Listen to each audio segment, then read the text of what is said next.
जय जगन्नाथ समस्त स्वागत कर मो चैनल रे। तो आज आपन को मु किपरि भाबे मोर सिस्टिक एक्ने ट्रीटमेंट करी विषय कहबी जहाँद्वारा कि आपन किसी हेल्प हो और आपन नॉलेज बढ़ो। तो व्रण जो तार आरंभ स्टेज थाए ताको आम क्रीम फेसवाश कि घर उपचार कर ठीक कर दे पारू किंतु जितेबाला यहाँ बढ़ी बढ़ी चलता है से आमको डॉक्टर को परामर्श निहाती करा पड़ो।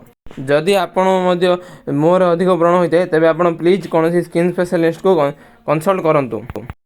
मत जो छोट छोट व्रण आरंभ होता मुझे खाम ख्याल थी किंतु पर बढ़िया मु घर उपचार कर ठीक करने चेष्टा कली किंतु कौन फल है तेणु मुझे जड़े डाक्टर को परामर्श कर गोटे क्रीम आनी मत काम देला ना। यही समय मोर कॉन्फिडेंस बहुत लॉस होता मत घर बाहर इच्छा हो ना सांगसाथी सहित बुलाबुली खेला कर मन लगुन।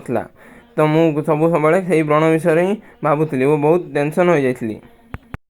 तो यही समय मुझे जड़े स्किन स्पेशलिस्ट सहित कंसल्ट कली और से मत आइसोरेटिन टैबलेट को यूज करने को परामर्श देते। टैबलेट देवा पूर्व से मोर ओजन माप करते तो ब्लड लिपिड टेस्ट नामक एक ब्लड टेस्ट करते।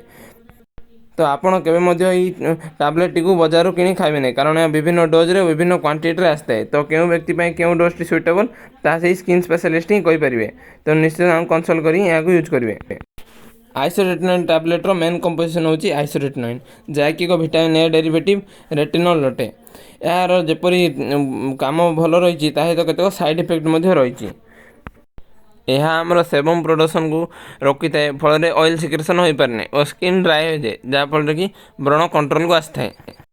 स्किन ड्राए हो जाए जो आमर मुह ओठ फाटी पारे चरर चमड़ा बाहरी पारे आखि शुखिला हो जाए और डैंड्रफ टे देखा जाए पारे।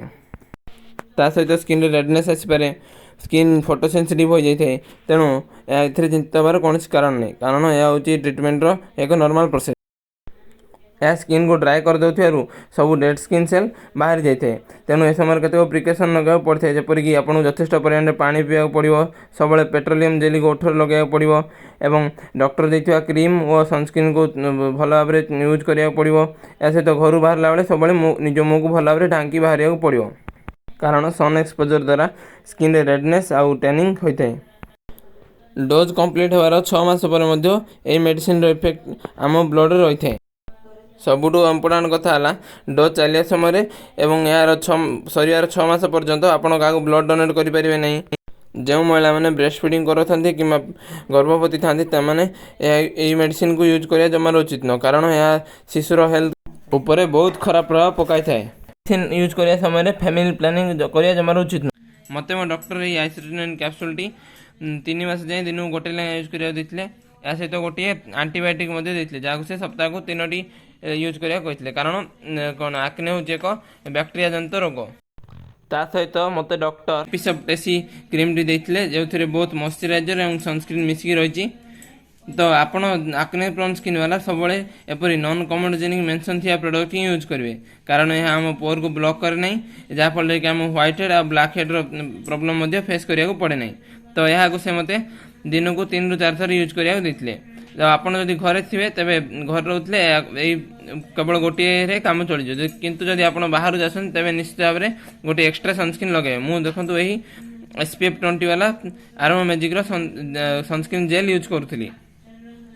आइसोरेटिन व्यवहार समय स्किन अधिक सेंसिटिव हो जाए आप सब एक माइल्ड क्लींजर जपरी सेटाफिल यूज करेंगे कारण साबुन कि अन्य कौन हाबी फेसवाश द्वारा फेसवाश कले आम स्किन को अधिक ड्राए कर दे थाए। जदि स्किन अधिक ड्राए होता है तेज आप सेटाफिल ही मॉइस्चराइजर टी यूज करेंगे कारण यह नॉन कमोडोजेनिक अटे और ड्राए टू ड्राए स्किन यह सुइटेबल अटे। आइसोरेटिन ट्रीटमेंट पर मत डॉक्टर यही आजेलिक एसिड आजिडर्म क्रीम टी रेकमेंड करते जहाँकि व्रण छाड़ा पर तार दाग छाड़ापी बहुत हेल्प करते।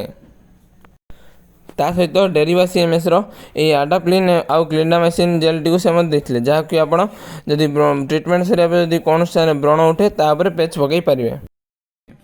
तो यही 2टी क्रीम को आप सब राति समय यूज करेंगे कारण यह आम स्किन को सेंसिटिव कर दिए। आइसोरेटिन ट्रीटमेंट समय केवे आहा ग्लो फेस यूज करेंगे नहीं कारण आइसोरेटिन जपरी आम डेड स्किन को रिमूव कर ड्राए कर दिए सेपरी आहा ग्लोर थे ग्लाइकोलिक एसिड डेड स्किन को रिमूव कर दिए तेणु जमा यही आइसोरेटिन ट्रीटमेंट समय यूज करेंगे नहीं। ରାତି ସମୟରେ ଯେତେବେଳେ ଆପଣ ଏଇ ଦୁଇଟି କ୍ରିମ୍ ୟୁଜ୍ କରିବେ ସେ ସମୟରେ ମଧ୍ୟ ଆହା ଗ୍ଲୋକୁ ୟୁଜ୍ କରିବେନି। ଏପରି ମୁଁ ବାରମ୍ବାର କହୁଛି, ଏପରି ସେଟାଫିଲ୍ ଭଳି ଏକ ଜେଣ୍ଟାଲ୍ କ୍ଲିନଜର୍ ଆପଣ ସେଟାଫିଲ୍କୁ ହିଁ ୟୁଜ୍ କରିବେ। ମୁଁ ପୁଣି ଥରେ କହିରେ କି ଆପଣ ସନ୍ ପ୍ରୋଟେକ୍ସନ୍କୁ କେବେ ମଧ୍ୟ ଅବହେଳା କରିବେ ନାହିଁ। ଟ୍ରିଟମେଣ୍ଟ ସରିବା ପରେ ମଧ୍ୟ ଆପଣ ମୁଁ ଯେପରି ମୋ ପ୍ରଥମ ଭିଡ଼ିଓରେ ଡେଲି ସ୍କିନ୍ କେୟାର ବିଷୟରେ କହିଥିଲି ତାହାକୁ ଆପଣ ଫଲୋ କରିବେ। କ୍ଲିନଜର୍, ଟନର୍, ମଶ୍ଚରାଇଜର୍ ଆଉ ସନସ୍କ୍ରିନ୍ ଏହାକୁ ସବୁବେଳେ ନିଜ ଡେଲି ରୁଟିନ୍ରେ ଆଡ଼୍ କରିନେବେ। ଏହା ସହିତ ଆପଣ ଯଥେଷ୍ଟ ପାଣି ପିଇବେ, ଫାଷ୍ଟଫୁଡ଼କୁ ଯଥାସମ୍ଭବ ଆଭଏଡ଼ କରିବେ, ମିଠା ଜିନିଷ ଏବଂ ମିଲ୍କ ପ୍ରଡ଼କ୍ଟକୁ ଆପଣ ଟ୍ରିଟମେଣ୍ଟ ସମୟରେ ଆଭଏଡ଼ କରିବାକୁ ପଡ଼ିବ, କାରଣ ସ୍କିନ୍ ପାଇଁ ଆପଣଙ୍କୁ ଏତିକି ତ ନିହାତି କରିବାକୁ ପଡ଼ିବ। ଆପଣଙ୍କୁ ମୋର ଏଇ ଆକ୍ନେ ଷ୍ଟୋରିଟି କିପରି ଲାଗିଲା କମେଣ୍ଟ ମାଧ୍ୟମରେ ନିଶ୍ଚୟ ଜଣାଇବେ। ଆଉ ଯଦି ଆପଣମାନେ ମଧ୍ୟ ଏଇ ଆକ୍ନେ ଦ୍ୱାରା ସଫର ହେଉଛନ୍ତି ତେବେ ଯଥାଶୀଘ୍ର ସ୍କିନ୍ ସ୍ପେଶାଲିଷ୍ଟଙ୍କ ସହିତ କନସଲ୍ଟ କରି ଚିକିତ୍ସା କରାଇ ନିଅନ୍ତୁ। ରହୁଛି, ଧନ୍ୟବାଦ।